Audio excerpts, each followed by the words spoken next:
대한민국 중심 채널 KBS 1라디오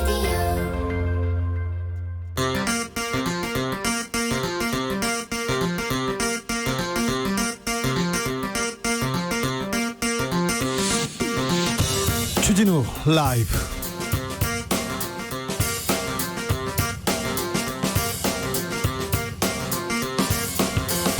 (2020년 5월 21일) 목요일입니다. 안녕하십니까, 주진우입니다. 미래통합당은 완전히 새로워져야 한다. 새로운 비전을 내놔야 한다. 통합당 내부에서 나오는 목소리입니다. 총선 참패에 대해서 시대에 정신해졌고 전략해졌고 막말해졌다고 분석했는데요. 미래통합당 대표 여성 정치인 서초갑에서 내리삼선한, 그런데 컷오프돼서 동대문에 출마했다가 낙선한 이혜원 의원은 이번 총선 참패 원인 어떻게 보고 있을까요? 훅 인터뷰에서 들어보겠습니다. 강남 삼성생명 본사 2층, 매일 밤 잠 못 드는 암 환자들이 있습니다. 벌써 100일 넘게 집에 못 가고 있는데요. 그 이유는 삼성생명이 계약대로 보험금을 주지 않아서라고 합니다. 어떤 내막이 있는 걸까요? 기자들의 수다에서 알아보겠습니다. 코로나 시대에 국가란 무엇인가 다시 한번 생각해 보게 됩니다. 지난해 출간한 소설 천년의 질문에서 조정래 작가는 국민에게 국가란 무엇인가 질문을 던졌는데요. 2부 조정래 작가와 그 해답을 찾아보겠습니다. 나비처럼 날아 벌처럼 쏜다. 여기는 주진우 라이브입니다.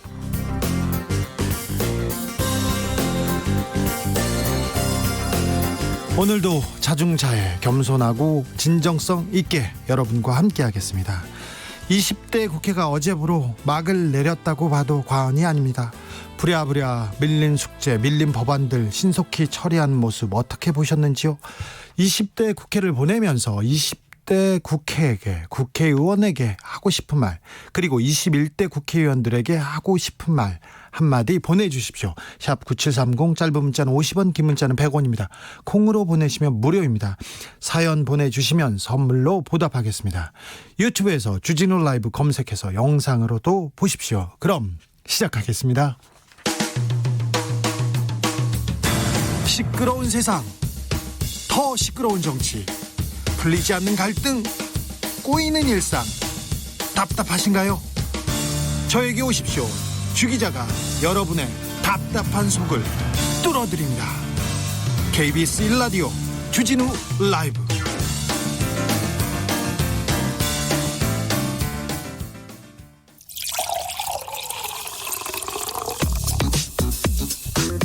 만 가지 뉴스 중 진짜 중요한 뉴스만 쭉 뽑아냈습니다. 주 라이브가 뽑은 오늘의 뉴스 주스. 시사인 변진경 기자, 안녕하세요. 네, 안녕하세요. 답답한 세상 저희가 좀 잘 풀어드려야 되는데 제 목소리가 좀 답답하지 않나 저는 계속 걱정입니다. 저는 좋아하는 목소리입니다. 아, 그래요? 네, 제가 더 답답할까봐 걱정입니다. 아, 네. 좀 걱정입니다. 오늘 코로나 현황으로 가보겠습니다. 신규 확진자가 조금 떨어졌네요. 네, 오늘 신규 확진자 수는 12명입니다. 어제 32명보다는 많이 줄었는데요. 네. 예, 국내 지역사회 감염이 10명이라서 예. 그리 안심할 만한 수준은 아닌 것 같습니다. 네. 삼성 서울병원 간호사와 접촉한 지인 5명 중에 2명이 추가로 확진되었고요. 계속 늘고 있습니다. 삼성 네. 서울병원에서. 그리고 각각 그 경기도 안양시와 충남시에 거주하는 분들이고요. 2명 예. 추가로 확진된 분들이요. 대구의 한 마이스터 고등학교 3학년생 1명도 양성 판정을 받아서 같은 학년 학생 111명이 귀가 조치되었습니다. 어제 계약을 했는데, 등교 계약을 했는데 바로 고3 학생이 양성 판정을 받았어요. 가슴 아픕니다. 네. 또 경기도 부천시에 거주하는 30대 부부와 1살 아기도 확진 판정을 받았는데요. 네. 지난 9일에 부천시 한 뷔페에서 졸잔치를 열었다고 합니다. 거기서 아기 사진을 찍잖아요. 돌스냅 네네. 이런 거요. 네. 그걸 찍어준 프리랜서 사진가가 그 며칠 전에 확진된 택시 기사였습니다. 아이고. 그 기사는 인천시의 코인 노래방을 이용해서 감염된 것으로 추정이 됐는데요. 네. 이태원 클럽을 다녀온 학원 강사에게 고등학생들이 감염이 되었고 네. 그 학생들한테서 노래방에 그렇죠. 그 학생들이 노래방 갔잖아요. 네, 코인 노래방을 갔고 거기를 또 택시 기사분이 갔고 그분이 프리랜서 사진가가 되어서 사진을 찍어서 아기한테도 옮기고 이렇게 계속 퍼지는 양상을 보이고 있습니다. 그러네요. 노래방이 좀 걱정인 것 같아요. 네. 계속 등장하지 않습니까? 네, 그렇습니다. 노래방은 그 앞서 말씀드린 삼성 서울병원 간호사 지인들의 모임에서도 등장을 합니다. 네. 친구 5명이 서울 강남역 인근에 모여서 주점과 노래방 등을 들렀습니다. 노래방 갔어요. 예, 노래방이 굉장히 그 방이잖아요. 예. 그 문을 닫고 밀폐된 환경에서 노래를 하고 또 마이크를 공유하지 않습니까? 네. 이런 행동들이 감염 확률을 높이는 것 같습니다. 바이러스가 제일 좋아하는 공간인 것 같아요. 그렇죠. 예. 네. 그래서 방역 당국이 기존의 유흥시설 집합 금지 명령을 내렸었는데 그걸 노래방에도 확대해 나가고 있습니다. 노래방이 빠졌군요. 거기에. 그렇죠. 예. 그 코인 노래방을 통해서 확진자가 가장 많이 발생한 인천시가 가장 먼저 나섰고요. 예. 오늘부터 2주간 인천시 노래 연습장 2,362개소에 대해서 만 19세 미만 미성년자 집합금지 조치를 내렸고요. 예. 또 코인 노래방 108개소에 대해서는 모든 시민을 대상으로 모이지 마라 이곳에 네. 예, 금지 명령을 내렸습니다. 네. 중앙정부도 또 이런 조치를 계속 전국적으로 이제 확대할지 검토를 하고 있다고 합니다.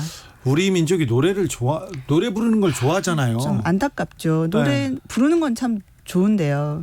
예. 이게 좀 방법을 내야 될 것 같아요. 노래방 말고 그렇습니다. 다른 데서 노래를 좀 부를 수 있게. 그렇다고 사람을 모아놓고 부를 수도 없고요. 예. 이 부분에 대해서. 이것도 뭐 줌이나 이런 네. 원격으로 온라인으로 하면 참 맛이 떨어지죠. 그런데 그럴까요? 아니요, 그렇지 않을 수도 있어요. 공무원들은 이런 그 아이디어 내는 건 약간 한계가 있을 것 같으니 청취자분들이 노래를 어떻게 부르면 좀 나을까 네. 이런 아이디어도 좀 내주시면 저희가 공무원들한테 바로 좀 전달하겠습니다. 네. 그래서 반짝반짝 빛나는 아이디어. 네, 기다리겠습니다. 어제 고3이 처음으로 등교했잖아요. 네. 근데 수업은 좀 잘 진행되고 있나요? 네, 어제 일부 고등학교에서 이제 확진자가 발생하거나 혹은 발생 확률이 높아서 인천시나 경기도 안성시 학생들이 학교에 갔다가 집으로 중간에 돌아가기도 했었는데요. 그랬죠.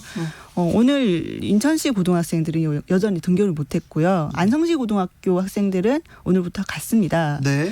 그런데 전국의 고3 학생들이 오늘 등교 이틀 만에 시험을 쳤습니다. 이틀 만에요? 예, 사실상 시험을 치려고 등교를 한 측면이 없지 않아 있는데요. 그렇군요. 예, 오늘 전국 연합 학력 평가, 그러니까 일종의 수능 모의 평가인데요. 이걸 치렀습니다. 예. 선생님들은 비닐 장갑을 끼고 시험지를 나눠주고요. 예. 그 학생들은 모두 마스크를 끼고 국어, 수학, 영어, 한국사, 사회 혹은 과학 탐구 5개 영역 시험 문제를 풀었습니다. 네. 시험 문제는 원래 어렵잖아요. 네, 어렵죠. 어렵고 머리 아프죠. 네, 근데 마스크 끼고 푸느라 정말 머리가 많이 아팠을 것 같습니다. 근데 전국의 수험생들이 다 비슷한 상황이니까 이게 핑계 대봤자 지금 소용없어요. 시험은 원래 머리 아픈 거고요. 근데 시험지를 나눠줄 때 선생님들이 비닐 장갑을 끼는데 이게 시험지 나눠줄 때 침을 발라야 되는 건데. 큰일 납니다. 요새 같은 시국에. 이번에는 좀 그렇지 않아야 될 것 같네요. 그렇습니다. 근데 인천에서는 그 등교 못한 고3들이 그렇죠. 있지 않습니까? 예. 그분들은 어떻게 됐어요? 그 학생들은 할 수 없이 집에서 온라인으로 치렀다고 합니다. 교육청 홈페이지에서 시험지를 다운받고 스스로 시간을 재면서 푸는 수밖에 없었고요. 예? 따로 채점도 하지 않고 그러니까 자기 실력을 제대로 평가를 할 수가 없어서 좀 안타까워하는 학생들이 많았다고 합니다. 네, 안타깝지만 전국에 지금 고3 수험생들이 비슷한 상황입니다. 그러니까 포기하지 말고 그리고 또 조금 머리가 아프더라도 그리고 실망하지도 말고 좀 또박또박 걸어가 보자고요. 네, 조건이 똑같아요. 그러니까 힘을 내주세요. 걱정하던 부분입니다. 코로나 이후에 돈이 있는 사람들은 괜찮아요. 네. 좀 그 접촉을 줄여도 일을 줄여도 괜찮은데 돈이 없는 사람들은 어쩔 수 없이 돈을 벌기 위해서 코로나 바이러스가 무섭지만 밖에 나가서 일을 해야 됩니다. 그런데 돈을 못 버니까 그래서 소득 격차가 계속 더 벌어질 것 같다. 그 걱정이었는데 통계로 그대로 반영되고 있습니다. 네, 그렇습니다. 오늘 통계청이 올해 1분기 가계 동향 조사 결과를 발표했습니다. 근데 계층별 소득 격차가 지난해보다 더 벌어졌습니다. 아이고. 예. 1분위 그러니까 소득 하위 20% 계층은 월 평균 소득이 149만 8천 원. 지난해와 동일합니다. 네. 동일하면 괜찮은 거 아니냐 이럴 수 있는데 자세히 들여다보면 아닙니다. 그 정부에서 받는 연금이나 사회수혜금 같은 공적 이전 소득이라고 하는 건데요. 네. 우리 최근에 많이 받고 있는 수당이나 재난지원금 같은 것들이 될 수 있겠죠. 이게 10.3% 늘어서 그나마 좀 그 도움이 되긴 했는데요. 도움이 됐는데 월 평균 근로소득은 지난해 같은 기간보다 3.3% 감소했습니다. 아, 네. 네, 월 평균 근로소득이 51만 3천 원밖에 안 되고요. 이게 결국은 고용 한파, 임시직 해고 이런 현상들이 영향을 미친 걸로 보입니다. 월 평균 근로소득이 51만 3천 원이면 생계를 이어가기 굉장히 어려운 수준인데요. 그렇죠. 이렇게 조소득층은 근로소득이 줄었는데 고소득층 그러니까 5분위를 보면요. 근로소득이 지난해 대비 2.6% 늘었습니다. 월 평균 1,059만 8천 원입니다. 예. 그리고 공적 이전 소득도 좀 늘어서 전반적으로 걱정이 없는 상태입니다. 항상 네. 부자들은 걱정이 그렇죠. 없죠. 어려운 일이 닥쳐도 잘 사는 분들은 늘 걱정이 적을 수밖에 없는 것 같습니다. 소득의 양극화 빨리 좀 줄여야 되는데 네. 이 코로나 시대 더 조금 안타까운 통계가 나오고 있습니다. 네. 검찰이 정의기억연대 사무실을 압수수색했네요. 네, 서울 서부지검 형사 4부가 어제 오후 서울 마포구 정의기억연대 사무실 압수수색을 시작했습니다. 어제 오후 5시부터 오늘 새벽 5시 반까지 이어졌고요. 오늘 오후부터는 정의기억연대에서 운영하는 마포구의 위안부 쉼터 평화의 우리 집에 대해서 추가로 압수수색에 나섰습니다. 네. 일부 시민단체가 윤미향 전 이사장과 그 전현직 관계자들을 횡령, 배임, 또 기부금품법 위반 같은 혐의로 수사해달라고 검찰에 여러 차례 고발을 했습니다. 네. 예, 검찰은 그 압수수색을 통해서 그 압수물을 확보해서 기부금 사용 내역 같은 걸 확인을 하고 또 윤미향 단성인을 포함해서 관련자 소환을 시작할 걸로 보입니다. 네, 사실 확인이 검찰 수사가 진행되고 있습니다. 빨리 그 의혹들에 대한 해소가 빨리 진행됐으면 이루어졌으면 하는 바람이 있습니다. 그런데 이 상황에서 어떤 분이 평화의 소녀상을 훼손했네요. 네. 어제 아침 6시 50분경에 굉장히 이른 시간이죠. 네. 20대 남성이 서울 흑석동에 있는 소녀상을 훼손하고 또 이걸 말리는 미화원을 폭행하기까지 했습니다. 술 먹었나요? 글쎄요. 그거는 아직 밝혀지지 얘기가 나오진 않고 있는데요. 네. 아마 한잔 하셨을 수도 있을 것 같은데요. 네. 하단에 박혀있던 큰 돌을 빼내서요. 예. 소녀상의 얼굴과 머리 부분을 찍었다고 합니다. 머리를 찍는다고요? 예. 네. 그걸 보고 마침 지나가던 미화원 분이 그걸 보고 돌을 뺏어서 화단에 버리고 돌아섰는데 네. 그 범죄자가 다가와서 미화원 분 얼굴도 때렸답니다. 폭행죄네요. 그렇죠. 폭행과 재물 손괴 이런 혐의로 경찰이 이 사람을 입건했습니다. 네. 좀 안타깝습니다. 네. 소녀 상인데 돌로 얼굴과 머리 부분을 찍는다. 좀 끔찍하네요. 네. 박사방 유료 회원 2명에 대해서 구속영장이 신청됐습니다. 네, 텔레그램 박사방 유료 회원 2명에 대해서 경찰이 구속영장을 신청했는데요. 박사방 운영자인 조주빈이나 강훈 외에 유료 회원에게 구속영장을 신청한 것은 이번이 처음입니다. 네. 또 경찰은 이들에게 범죄단체 가입 혐의를 적용했어요. 그렇군요. 예, 텔레그램 성착취 범죄에서 이 혐의가 적용된 것도 처음입니다. 네, 처음입니다. 예, 이 박사방이 주범인 조주빈 혼자 운영하는 공간이 아니라 일종의 역할, 책임을 분담하는 체계를 갖추고 운영된다는 사실을 알고도 유료 회원으로 활동한 점이 인정된다고 경찰이 이런 혐의를 적용했습니다. 네. 예. 경찰은 특히 이번에 구속영장이 신청된 두 사람이 다른 유료 회원들보다 범죄 가담 정도가 크다고 파악하고 있습니다. 네, 어떤 식으로 구체적으로 가담을 했는지는 아직 밝혀지지 않고 있는데요. 이 두 사람 외에도 박사방 유료 회원 60여 명이 입건돼서 수사를 받고 있습니다. 네. 또 경찰은 앞으로도 이 범죄에 적극 동조, 가담한 것에 대해서 범죄 단체 가입 혐의를 적용할 예정이라고 합니다. 박사방 유료 회원, 이분들이 돈을 내고 회원이 됐습니다. 그 돈을 가지고 성착취 동영상을 만들고 사주하고 그 범죄 행위에 쓰인 돈을 대준 거예요. 어찌 보면 그 이 범죄를 만들어준 이렇게 토양이기도 합니다. 그래서 유료 회원을 경찰이 다 사법 처리하겠다 이렇게 큰 소리 쳤는데 이제서야 2명 구속영장 신청했습니다. 다 한다면서요. 경찰도 이 부분에 대해서는 조금 더 속도를 내주시기 바랍니다. 8672님이 살맛 나는 소식은 하나도 없네. 죄송합니다. 네. 왜 변 기자가 죄송하죠 기자로서 이런 네, 뉴스. 저도 최대한 그 훈훈한 소식을 찾아보고 있는데요. 네, 오늘도 회의에서 네. 저기 좀 따뜻한 뉴스 없어 이렇게 물어봤는데 따뜻한 뉴스라고 가져온 게 이 뉴스입니다. 싱가포르에서 온라인 재판으로 이게 또 따뜻하다뇨. 네, 아무튼 온라인 재판으로 사형 선고를 내렸습니다. 절대 따뜻하지 않고요. 아니 이제는 이 네. 재판도 이렇게 온라인으로 갈 수 있습니다. 사실 코로나 시대에 온라인으로 많은 것이 이동할 거예요. 그런데 싱가포르에서 먼저 보여주고 있습니다. 그래서 이 얘기 한번 하고 넘어가겠습니다. 온라인으로 옮겨진 거는 뭐 재미있는 뉴스일 수도 있는데 사형 선고가 그걸로 내려졌다는 거는 전혀 따뜻하진 않다고 생각을 하죠. 알겠습니다. 예. 네.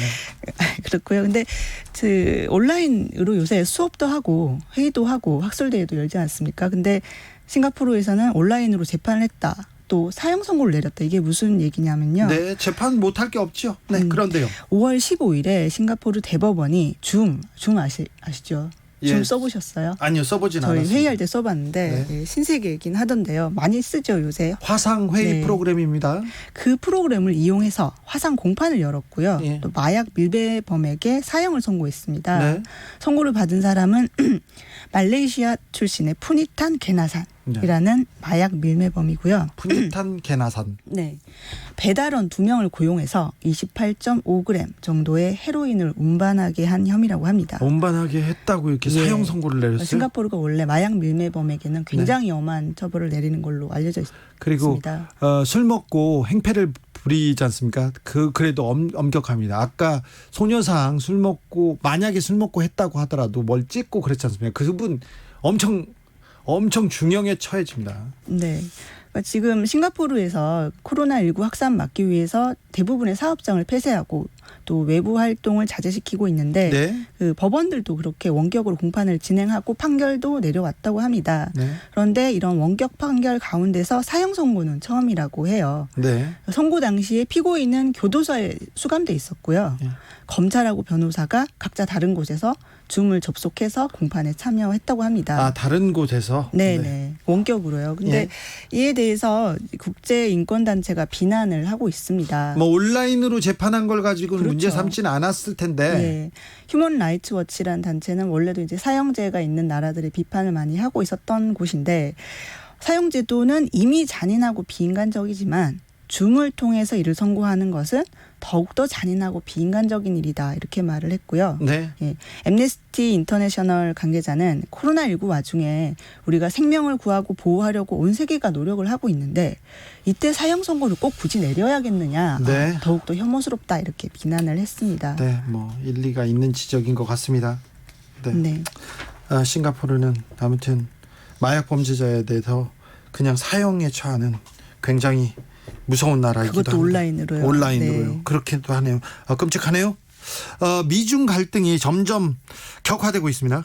네, 코로나19의 책임을 두고 연일 두 나라가 입씨름을 벌여왔는데요. 그 갈등 정도가 점점 깊어지고 있습니다. 그러게요. 트위터 대통령이 트위터를 또 썼어요. 트윗을 또 날렸는데요. 우리 트럼프 대통령 트윗 너무 네, 좋아합니다. 거기서 여러 가지 이야기들을 하시는데 이번에는 좀 비속어를 많이 쓰셨다고 합니다. 네. 중국의 어떤 정신 나간 사람.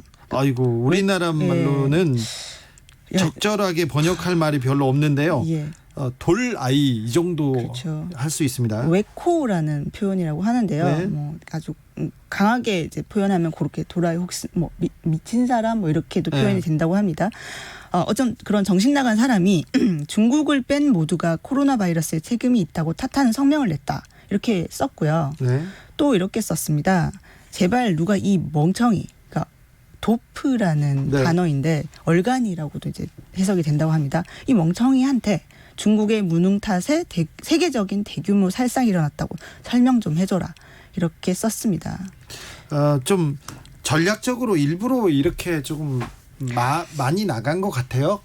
그것에 또 환호를 하는 사람들도 있으니까요. 네네, 예. 근데 이 발언은 이제 앞서 중국의 전국인민정치협상회의 대변인이 기자회견에서 미국이 코로나19가 중국에서 자꾸 왔다고 책임을 전가하려 한다 이렇게 말을 한 것에 대해서 발언한 것으로 해석이 되고 있습니다. 그렇죠. 코로나는 중국에서 왔다 이 얘기를 만들기 위해서 조금 효과적이라고 하면 안 되는데 조금 막말을 해서 그 프레임을 좀 만든 것 같아요. 네. 폼페이오 국무장관도 비슷한 얘기를 했잖습니다. 네. 물론 막말은 아니었지만. 오늘 기자회견을 열고 중국을 악랄한 독재 정권 또 자유진영의 적대적인 나라 이렇게 표현을 했고요.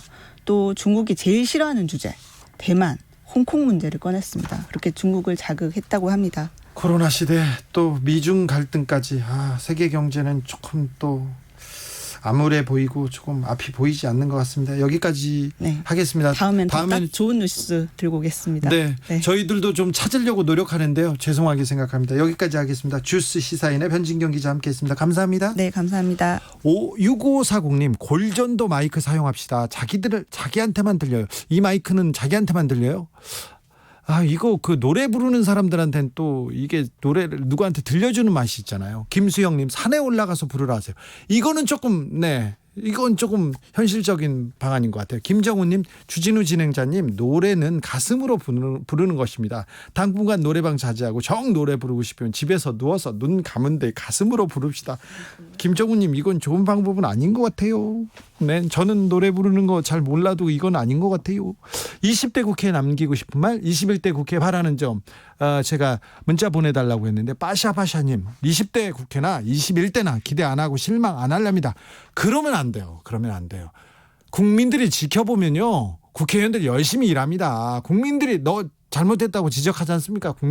국회의원들 따끔따끔합니다. 허재영님 20대 국회 가라. 아주 가라. 잘 가라. 네, 20대 국회가 조금 끔찍했나 봐요. 3937님 부끄러운 일을 하고도 부끄러움을 모르면 국회의원이 아니다. 그런 분들도 많습니다. 그런데 국민들이 눈 뜨고 있으면 그분들 부끄러운 짓 안 합니다. 이예숙님 숙제 밀렸다 몰아서 하는 초딩 같았어요. 답답하네요. 어제요. 저도 그 생각했어요. 방학 숙제하는구나 이런 생각했습니다. 정말 통과된 법안 보면 그렇게 문제가 있거나 그렇게 막아설 만한 법안도 없어요. 그런데 그걸 가지고 그렇게 일을 안 하시나요? 김경숙님 21대 국회 제발 20대 국회 본받지 말고 일 좀 열심히 합시다. 열심히. 자, 21대 국회 열리자마자 국민들이 자꾸 응원하고 채찍 비판하고 그러면 좀 바뀝니다. 2919님 우리 모두 특히 국회의원들에게 말하고 싶습니다. 처음과 마지막이 같은 초일심 최우심으로 산다면 변함이 없겠지요. 네, 제발 바랍니다. 조일심 최우심 좀 명심하고 의정활동 해주세요. 우리 국회의원님들. 네, 교통정보센터로 갈게요. 김은하 씨. 네, 오후 4시를 기점으로 정체가 빠르게 늘고 있는데요. 사고 난 곳 있어 조심하셔야겠습니다. 통영대전 고속도로 통영 방향 함양분기점 갓길에서 승용차 사고가 나 주의하셔야겠습니다. 중부고속도로 남이 방향 진천터널 부근 사고는 정리가 됐지만 일대 3km 구간에 정체가 남았고요. 하남 방향 남이천나들목 부근에서 모가 부근, 경기 광주나들목에서 중부 1터널 부근, 또 하남에서 하남분기점까지 밀리고 있습니다. 작업 때문에 밀리는 곳도 있는데요. 호남고속도로 지선 논산 쪽 서대전 분기점 부근 2차로에서 작업하느라 부근 2km 구간 정체가 심합니다. 경부고속도로 서울 방향인데요. 남사 부근에서 오산 부근과 기흥 부근에서 죽전 부근, 다시 판교에서 판교 분기점 진출로 달래내 부근에서 반포까지도 밀리고요. 부산 방향 한남에서 서초 사이와 신갈 분기점에서 수원까지 제속도를 못 내고 있습니다. KBS 교통정보센터였습니다. 주진우 라이브.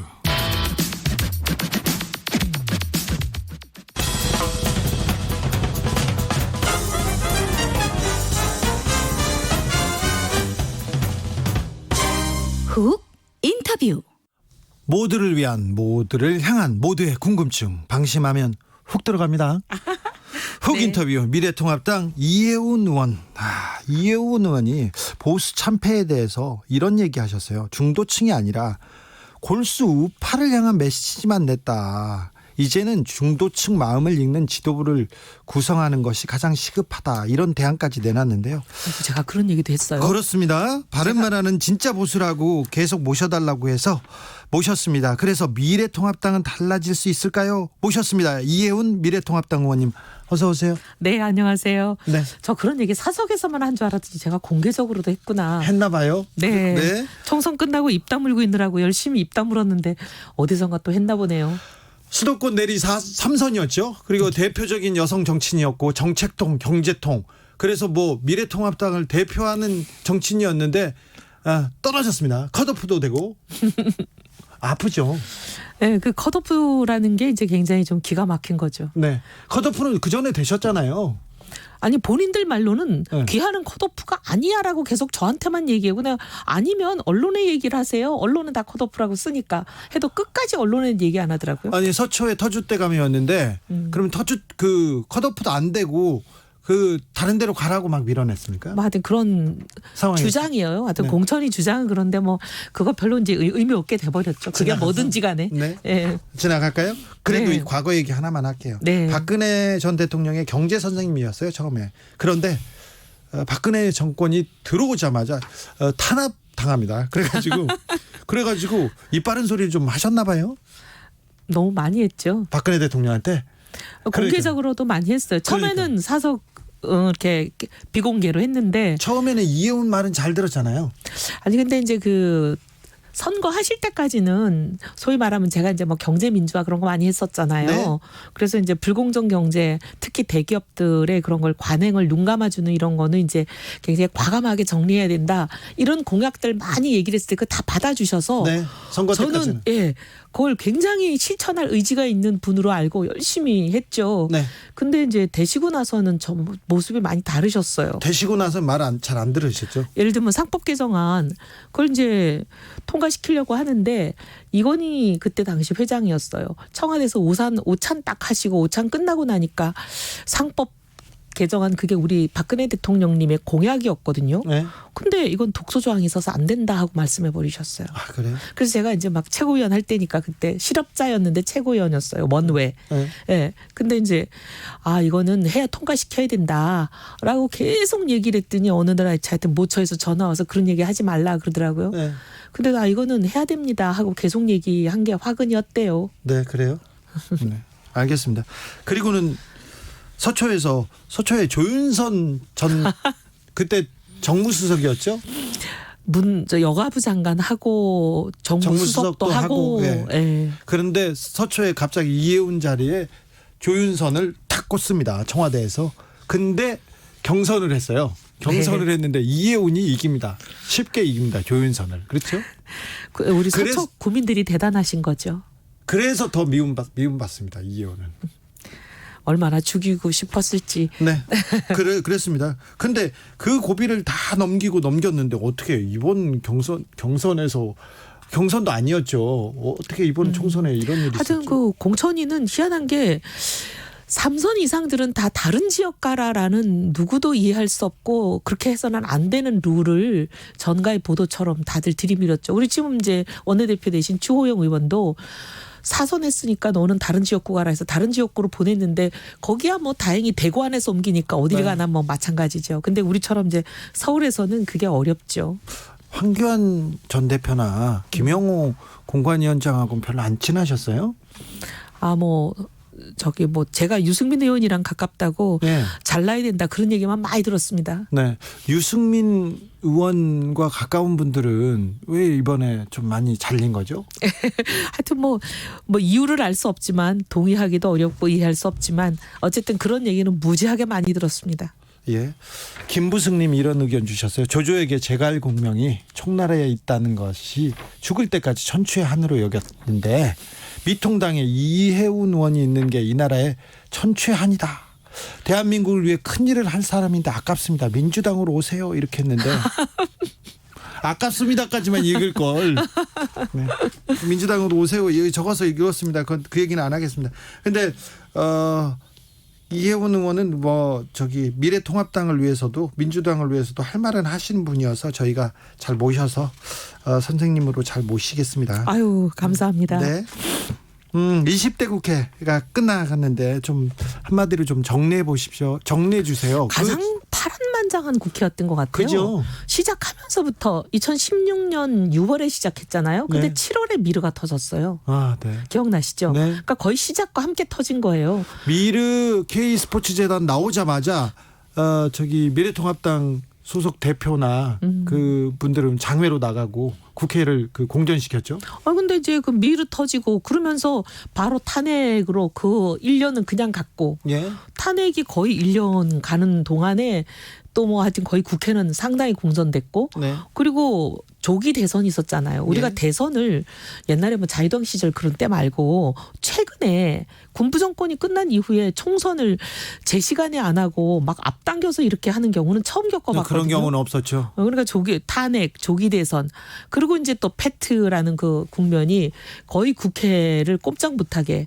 아무것도 못하게 만드는 이 세 가지가 막 겹치면서 최악의 국회라는 평을 듣는 것 같아요. 근데 그 패트 국면은 사실 어떻게 보면 20대 국회의원들의 책임이 크고 예. 근데 저는 앞에 두 개 탄핵과 조기 대선은 어떻게 보면 꼭 국회의 책임만이라고 보기는 좀 어려운 건 아닌가. 네. 그렇죠. 네. 아무래도 박근혜 전 대통령 탄핵 소추안 처리 이게 또 가장 큰 사건이기도 했습니다. 20대 국회에서. 20대 국회를 사실 그걸로 거의 절반을 보냈죠. 탄핵 과정이 그랬고 탄핵 되는 게 그랬고 탄핵 이후에 여러 가지 후폭풍 때문에 네. 사실 지금까지 탄핵에서 미통당의 경우는 완전히 헤어나지 못한 것 같아요. 아직요? 네. 그렇죠. 탄핵의 강을 아직도 못 건넜다 그런 얘기들 하잖아요. 네. 이 문제를 그 말끔하게 정리하지 않으면 미래통합당은 앞으로 가기 어려울 텐데요. 제 생각이 그 생각인데 쉽지는 않은 것 같습니다. 제 마음대로 할 수가 없는 세상이라. 네. 총선에서 참패했다고 봐야죠. 미래통합당은. 참패했죠. 네. 83사석? 예. 네. 저희가 옛날에 노무현 대통령 탄핵을 탄핵. 주도했다가 차떼기 등등 여러 가지 악재가 막 거의 3중 악재가 겹쳤을 때 그때 우리가 참패라고 아주 울고불고 야단을 했거든요. 네. 그래도 그때 120석이었어요. 그렇죠. 40석 정도가 더 줄어들었으니까 뭐. 네. 그리고 선거에서 졌지만 국회 그리고 여의도에서 주도권을 절대 놓지 않았거든요. 그때 그러고도 어떻게 보면 법사위를 가져온다거나 네. 사실은 이제 법사위는 여당이 갖고 있는 걸로 전통적으로 내려오던 건데 네. 투쟁력이 그때 좋았죠. 그래서 가져왔잖아요. 그래서 법사위도 가져오고 그다음에 그 첫 해부터 4대 악법 저지 네. 박근혜 대통령이 주도했던 그런 어떻게 보면은 주도했죠. 정부로서는 굉장히 곤혹스러운 국면들을 많이 만들어내고 이끌어갔죠. 예. 그래서 주도권을 절대 주지 않았는데 지금은 조금 주도권을 놓친 것 같아요. 제가 보기에는 굉장히 어려운 상황이야. 최악의 상황이에요. 근데 미래통합당이 선거에서 지더라도 바로 되돌아보고 그리고 분석해서 그 다음 선거를 잘 치르는 능력이 있었는데 그런 전략이 있었는데 지금은 그게 안 보입니다. 그럴 만한 사람들을 다 쳤죠 이번에. 그래요? 예, 이번에 그럴 만한 사람들은 다 쳤기 때문에 돌아오지 못했죠. 그러니까 그렇네요. 공천이 어떻게 보면은 이 참패의 직접적인 1차적인 원인이고 네. 그리고 나서 이제 소수라 하더라도 소수 정예만 남겼으면 네. 그래도 뭔가 이렇게 미래를 도모할 수가 있는데 그럴 희망을 많이 꺾어놓은 게 공천이 그런 어떻게 보면 당을 끌고 나갈 사람들을 많이 쳤죠. 그렇죠. 진짜 중진들을 대부분 쳤으니까. 그러니까 중진이라는 사람이 꼭 중요하진 않지만 그래도 정치의 흐름을 알고 이 여론을 좀 끌고 가고 그리고 어떻게 대여 투쟁도 하고 그럴 사람은 지금 거의 원외로 다 나갔습니다. 예. 그렇죠? 근데 중진이라는 게 나이만 먹었다, 세월만 갔다 그게 아니라 그 과정에서 아시지만 항상 물갈이를 50% 정도 하는 그런 물갈이가 계속되는 과정에서도 살아남았다는 거는 그만큼 경쟁력이 있는 거거든요. 네. 근데 이제 경쟁력이 있기도 하고 그 과정에서 어떻게 보면 노하우, 그다음에 경험, 경륜 이런 걸 쌓은 사람들이 대부분인데 문제 있는 중진은 쳐야죠. 근데 잘 성장해온 중진을 치는 거는 이제 당의 미래를 어둡게 하는 거죠. 네. 그리고 개파의 수장이고 또 대선 주자가 될 만한 사람들도 많이 좀 쳤죠. 네. 그렇죠. 칠락을 했는데 그건 또 국민들이 살려주셨죠. 네. 종욱님이 탄핵의 강이 요단강도 아닌데 왜들 이렇게 못 건너는 걸까요? 그런 얘기하는 그렇죠? 네. 근데 저는 이 탄핵의 강에 대해서도 좀 할 말이 많은 게 과거에는 정규 방송이 상당히 이제 많은 여론을 장악을 했잖아요. 네. 주도하기도 하고. 근데 최근에는 이제 그런 언론 환경이 많이 바뀌었어요. 예.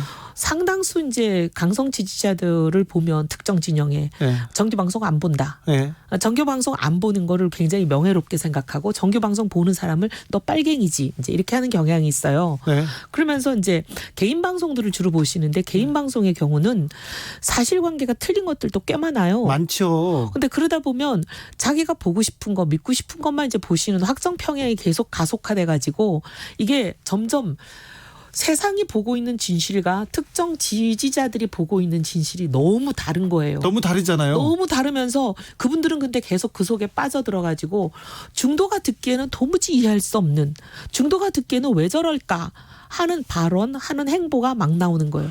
근데 정치인들은 또 이 사람들의 표를 받아야 되고 이 사람들의 지지를 받아야 되니까 그 사람들이 원하는 대로 해 맞춰드려요. 총선 때 그랬어요. 미래통합당이 그랬어요. 지도부가 그 일반 상식을 안 따라가고 몇몇 보수라고 보기도 어려운데 정말 말도 안 되는 논리를 설파하는 그런 유튜버를 따라다니더라고요. 그래서 이게 참 걱정인 게 저는 IT가 발달하면 이게 사람 대리인을 내세워서 사실 그동안 민주주의를 했는데 직접적으로 그냥 국민 한 사람 한 사람이 다 의견을 내고 정치에 직접 참여하는 직접 민주주의의 길이 열리겠구나. 저는 굉장히 기대를 했는데 네. 그 선결 조건 중에 하나가 그 대신 그렇게 공유하고 유포되는 정보라는 것은 사실이어야 한다라는 그렇죠. 그 부분이 지켜지지 않는 거예요. 네. 그래서 근데 저는 이제 좀 정부에다 그리고 또 이제 국회에 계시는 분들한테 제가 국회에 있을 때 그런 얘기 참 많이 했는데 동의를 얻질 못했어요. 아니, 바른 말 하면 그 동네는 싫어하잖아요. 아니 근데 이제 말 중에 뭐냐면 네. 다른 거는 몰라도 개인 방송이든 뭐든 어떤 형태로도 다른 사람들에게 전달되는 그 채널을 통해서 악의적인 그 거짓 정보를 고의적으로 만드는 사람들은 확실하게 처벌해야 된다. 네. 그러지 않으면 이게 우리 대한민국이 앞으로 점점 두 쪽이 나서 어려울 것 같아요. 여당에서 지금 정부에서 표현의 자유를 얘기하면서 그런 제 부분을 말이 제가 처음에 2017년에 문재인 대통령 선거가 끝나자마자 너무 탄핵과 관련해서 그리고 문재인 대통령에 대해서 사실이 아닌 정보들이 너무 가짜뉴스 많이 많이 돌길래 하죠. 네. 그래서 그거를 여당의 아주 모실세한테 제가 아주 단도직입적으로 얘기했어요. 이거 안 된다. 이거 정리하지 않으면 나중에 지금은 보수가 피해를 입지만 결국 진보도 피해를 입고 대한민국이 피해를 입는다. 이거는 어쨌든 가짜 뉴스는 처벌해야 된다. 악의적이고 고의적인 건. 그랬더니 그분 얘기가 진보 진영은 표현의 자유를 굉장히 중시하기 때문에 자기가 그런 얘기 꺼냈다가 힘들어진다. 그러면서 말 못한다 그러더라고요. 가짜 뉴스가 처음에는 보수 유튜버가 막 급속히 확산되면서 진보 진영을 공격했는데 나중에 보니까 결국은 보수도 공격하고 진보도 공격하고 전 국민을 지금 공격하고 이거는 대한민국의 위해가 되는 거예요. 가짜 뉴스는. 네. 2828님이 개인적인 의견입니다. 이렇게 하면서 의견 주셨어요. 미래통합당은 20대 국회에서 당대표를 조금 잘못 선택하신 것이 가장 큰 패인인 것 같아요. 개인적으로는 그렇게 생각해요. 국회의원이 아닌 당대표는 자꾸 당을 여의도로 청와대로 끌고 다니기만 하고 국회는 못 들어오는 당대표 참 실수하는 것 아닌가 그런 생각합니다. 이런 의견 주셨어요. 제가 하고 싶은 말이 너무 많은데 네. 오늘은 다 하기 어려울 것 같아요. 알겠습니다. 네, 조금 네. 천천히 가시죠. 예. 그런데 아까 말했던 그 미래통합당을 이렇게 끌고 가야 되는 분들은 다 사라지고 근데 다시 그분 말고 다른 분들이 이제 다시 돌아오려고 합니다. 근데 김종인 비대위원장, 황교안 전 대표, 오세훈 전 서울시장 이런 분들은 뭐 돌아오겠다고 하는데 네, 어떻게 생각하세요? 이분들도 지도자죠. 그렇죠. 그런데 조금 더 바꿔주셨으면 좋겠어요. 그러니까 그분들이 당을 끌고 가려는 방향이나 그리고 이제 그 강성 지지자들을 다루는 방식이나 그런 게 좀 바뀌었으면 좋겠다 그렇게 생각하죠. 너무 그분들 말만 들으시면 이번 총선 참패 같은 일이 나오잖아요. 네. 그래서 가장 합리적이고 상식적인 사람들 얘기를 좀 많이 들으셨으면 좋겠어요. 네.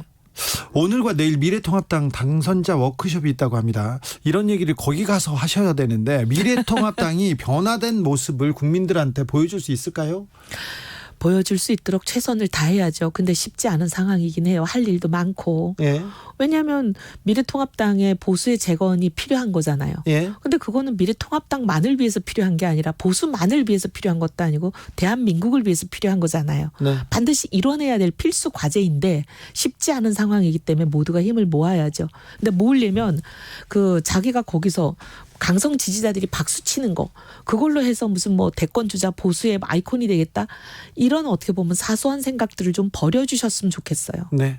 압도적 지지를 얻은 여당도 그렇게 그 앞날이 밝아 보이진 않습니다.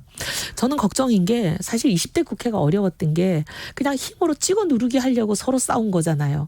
이쪽도 저쪽도. 네. 근데 이제 지금은 힘으로 찌러 누를 유혹이 굉장히 많은 구도가 만들어졌어요. 네. 180석 아니에요? 예. 사실 지난번 국회는 128석인가요? 예. 민주당이? 예. 근데 130석도 안 되는 거 가지고도 4+1이라는 편법적인 거 동원해서 계속 수의 힘으로 밀어붙이고 그랬는데 이제는 그런 것도 필요 없이 그냥 단독으로 찍어 누를 수 있는 구도가 형성이 됐기 때문에 그렇게 하고 싶은 그 유혹을 잘 차단하는 거 그게 민주당이 성공하느냐 못하느냐 저는 성패를 가른다고 봅니다. 미래통합당이 재건해야 된다면 어떤 모습으로 재건해야 됩니까? 그리고 그 재건의 선결 조건은 뭘까요?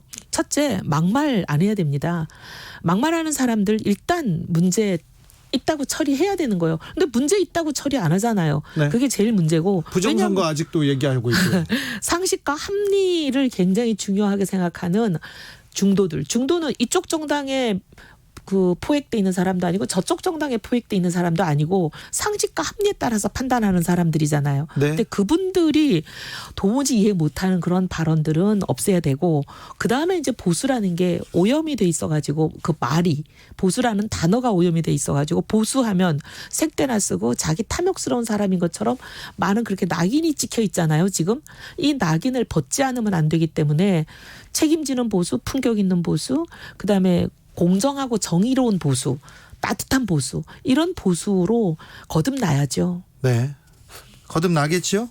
국가를 위해서. 거듭나도록 뭐 엄청 열심히 해야죠. 네, 엄청요.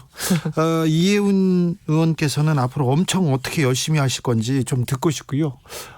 계속해서 미래통합당의 방향에 대해서도 묻고 싶고 그렇습니다.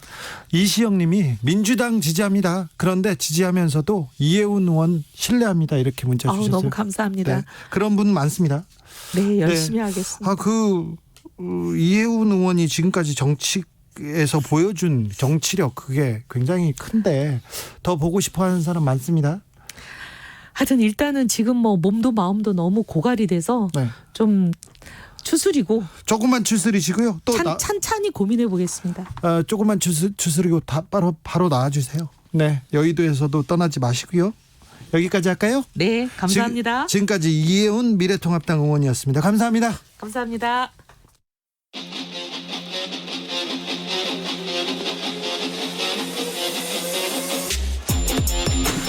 진짜가 나타났다. 악마 기자 주 기자가 전해주는 지옥에서 온 실사. 주진우 라이브.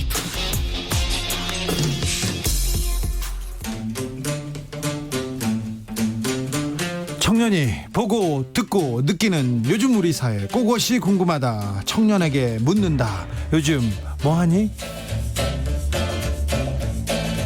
목요일은 역사로 읽는 시사 밴드 양반들의 리더 전범선 씨 함께합니다. 안녕하세요. 안녕하세요. 네, 양반들 전범선 청년은 맞죠? 청년은 맞습니다. 몇 살이세요? 91년생입니다. 91년생이야. 근데 털나가지고 굉장히 나이 들어 보입니다. 죄송합니다. 그런 소리는 많이 듣죠? 익숙합니다. 그렇습니까? 오늘은 어떤 얘기? 전범선이 얘기하는 역사, 전범선이 얘기하는 시사 재밌습니다. 기대됩니다. 오늘 어떤 얘기요?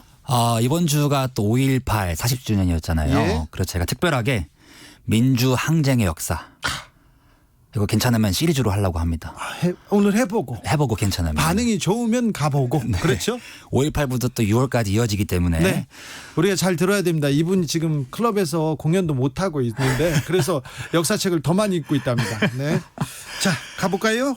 어쨌든 이제는 대한민국이 명실공히 민주주의 모범국이 된 것 같아서. 그럼요. 특히 이번에 코로나 이후로는. 코로나 이후에도 그렇고 촛불 집회 그리고 그렇죠. 대통령 탄핵을 아무런 희생 없이 피 한 방울 안 흘리고 혁명을 이뤄낸 그런 위대한 역사가 있지 않습니까? 맞습니다. 맞습니다. 네. 그래서 어쨌든 이 민주화 운동이라는 것이 근대사 세계사의 맥락에서 또 보면은 또 어떻게 대한민국의 민주화의 역사가 거기에 자리매김할 수 있을지 생각해 볼 수 있을 것 같아서요. 한번 또 서양사로 거슬러 올라가 보겠습니다. 예. 흔히들 이제 민주주의 하면 고대 그리스로 가야 되나 뭐 그렇게 생각할 수도 있는데 네. 우리가 생각하는 이제 4.19나 뭐 5.18, 6월 항쟁 같이 이제 민중이 나서서 근대적인 민주화 운동을 하는 것은 제 생각에는 17세기 영국으로 가야 되는 것 같습니다. 17세기 영국으로 가지요. 네, 그래서 흔히들 이제 뭐 프랑스 혁명이나 미국 혁명이 원조가 아니냐 예. 이렇게 하는 것들이 정설이기도 한데 저는 개인적으로 17세기 영국에 특히 이 청교도 전쟁, 잉글랜드 내전이라고 했던 시기에 일어났던 사건들에 대해서 좀 집중을 하고 싶어요. 왕당파와 의회파가 말 그대로 이제 피터지게 싸운 네. 시기였는데 네. 흔히들 그냥 이때는 내전이다. 예. 뭐 민주항쟁이라고 굳이 생각하진 않잖아요. 예. 뭐 요약을 하자면은 한 1642년부터 1600 길게는 60년대까지 내전이 있었고 결과적으로는 국왕이었던 찰스 1세가 처형당하죠. 네, 그렇죠. 그리고 올리버 크롬웰이 의회파의 지도자였던 크롬웰이 정권을 지배를 잡죠. 하는 그렇죠. 지배를 하고 독재를 하죠. 군사 예. 독재를 하는 이제 시기인데 네. 이거를 그래서 뭐 이게 왜 혁명이냐? 네. 라고들 많이 생각들 하지만 이 잉글랜드 내전 내부에는 제가 생각했을 때 혁명 속의 혁명 그 밑에 잊혀져 있던 역사가 있다. 예. 그리고 이게 재평가가 되고 있는 게 또 지금 학계에 지금 움직이기 때문에 근데 크로멜은 왕정을 무너뜨린 그냥 쿠데타 세력 아닌가요? 그렇게 보는 게 지배적이죠. 네. 저도 그렇게 생각을 하고요. 예. 사실 뭐 크로멜도 시작은 뭐 했을 때는 예. 종교적 자유와 어떤 국왕에 대한 절대적인 권력을 견제하기 위해서 자기가 이제 혁명을 했죠. 사실 뭐 박정희 군사 쿠데타도 처음에는 혁명을 표방을 하고 시작을 했다가 네, 다 혁명이라고 하죠. 네. 그리고 집권을 하면서 권력을 계속 유지하게 되잖아요. 예. 크롬웰도 일종의 그런 쿠데타를 한 이후에 군사 독재를 이어갔던 그런 성격이라고 보시면 될 것 같아요. 크로멜은 어떤 사람이죠? 그 왕당파를 무너뜨리려면 이게 굉장한 그 노력이 있었을 텐데요. 내공도 있고요. 원래는 이제 뭐 그 유력한 정치 지도자는 아니었어요. 예. 그래서 그 이스트 앙글리아 지방에 있던 뭐 호족 같은 예. 좀 이렇게 귀족이었는데 이 사람이 두각을 나타낸 거는 군사 지도자로서의 능력이 참 탁월했습니다. 네. 그래서 의회파가 사실 왕당파한테 밀리기 십상이었는데 네. 크로멜이 훈련한 기병대들을 중심으로 해서 이 왕당파를 무찌르고 예. 이후에는 뭐 영국이 아시다시피 이제 뭐 잉글랜드도 있고 스코틀랜드도 있고 아일랜드도 있고 여러 그 지방들이 있지 않았었습니까? 예. 그 지방에서 일어나는 그 반란들을 다 가서 무찌릅니다. 네. 그래서 크로멜이 없었으면은 절대 이 잉글랜드 내전에서 의회파가 승리할 수 없었겠죠. 네, 의회파가 이 정권을 잡았습니다. 그리고는 좀 달라졌나요? 그리고 달라져야 되는 건데 네. 이게 또 정권을 잡고 나니까 또 크로멜 스스로도 보수적으로 바뀌더라고요. 예. 그래서 제가 주목하고 싶은 거는 이 흔히들 이제 주류 사관에서는 이 크로멜을 중심으로 한 의회파가 승리했다가 나중에 다시 크로멜이 패배하지 않습니까? 예. 크로멜이 죽지 않습니까? 그리고서 이제 다시 왕당파가 돌아오는데 그것만 생각을 하는데 네. 그 의회파 밑에 있었던 숨겨진 민중의 역사가 또 있습니다. 예. 바로 이제 그 크로멜의 의회파 군대였던 신모범군이라고 하죠. 그 신모범군 내부에 있었던 민주화 운동, 예. 민중항쟁이라고 할 수 있는데 그 어떤 일이 대표적인 있었어요? 분파가 바로 레벨러들이라는 분파가 있습니다. 네. 잘 안 알려져 있는데 네. 레벨러들은 한국말로 번역하면은 수평파, 예. 평평파라고 보면 돼요. 네. 이게 레벨한다는 게 이제 네. 그 농부들 사이에서 땅을 평평하게 하는 사람들을 약간 비꼬는 그런 말이었는데 네. 이 사람들이 그 군대 내부에서 또 다른 쿠데타라기보다는 혁명을 일으킵니다. 혁명을 일으켜서 항쟁을 일으킵니다. 네. 이 사람들이 요구했던 것들이 지금 되게 당연해요. 네. 투표권. 이 의회파라고 해서 당시에는 이제 그때 소수의 부자들만 투표를 할 수 있었던 건데 예. 대부분의 그 시민권이 있는 민중이라면 투표를 할 수 있어야 된다. 네. 아직까지 뭐 남성만 있었지만 투표권을 주장했고 네.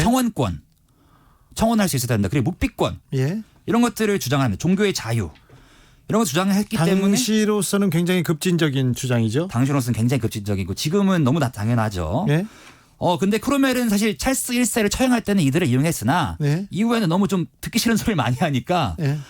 탄압을 하기 시작합니다. 네. 그 수평반은 최후의 400인이 그래서 봉기를 해서 크로멜에 맞서서 예. 크로멜의 우회파 군대에 맞서서 투쟁을 하지만 1650년대에 이르러서는 완전히 소멸이 됩니다. 네. 그리고 이걸 소멸시키고 난 이후에 크로멜은 8년 아들까지 하면 9년이죠. 독재를 이어가죠. 아직은 근데 크로멜의 그 행보가 혁명인지 잘 모르겠어요. 잉글랜드 혁명인지 설명해 주세요. 그래서 이 잉글랜드 혁명을 크로멜은 이제 내전이라고만 보고 후에 이제 진보적인 역사학자들이 예. 제가 말씀드린 수평파들 예. 이런 사람들을 다시 재조명을 한 거죠. 그래서요. 그래서 민중항쟁의 역사가 재조명을 받고 가치 평가를 받으면서 네. 잉글랜드 혁명으로 불리기 시작합니다. 예. 그래서 크로멜이 혁명이 아니라 이 민중항쟁의 역사가 혁명이라는 거죠. 제 생각에는 광주 민주화 운동 이런 네. 역사도 시간이 지나면서 역사적 평가가 되지 않을까 싶습니다. 알겠는데 이걸 혁명으로 우리가 좀 인정해 줘야 될지 잘 모르겠어요. 다음 시간 걱정됩니다. 여기까지 듣겠습니다. 요즘 뭐하니 밴드 양반들의 전범선 씨였습니다. 감사합니다. 감사합니다. 저는 여기서 1부 마무리하고요. 6시에 2부에서 다시 돌아오겠습니다.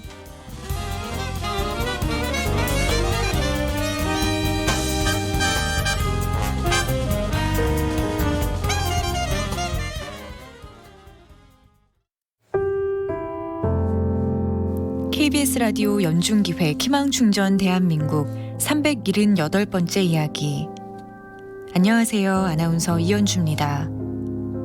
엄마는 윤우와 영후, 쌍둥이 형제를 돌 무렵부터 홀로 키웠습니다. 늘 경제적으로 어렵고 부족한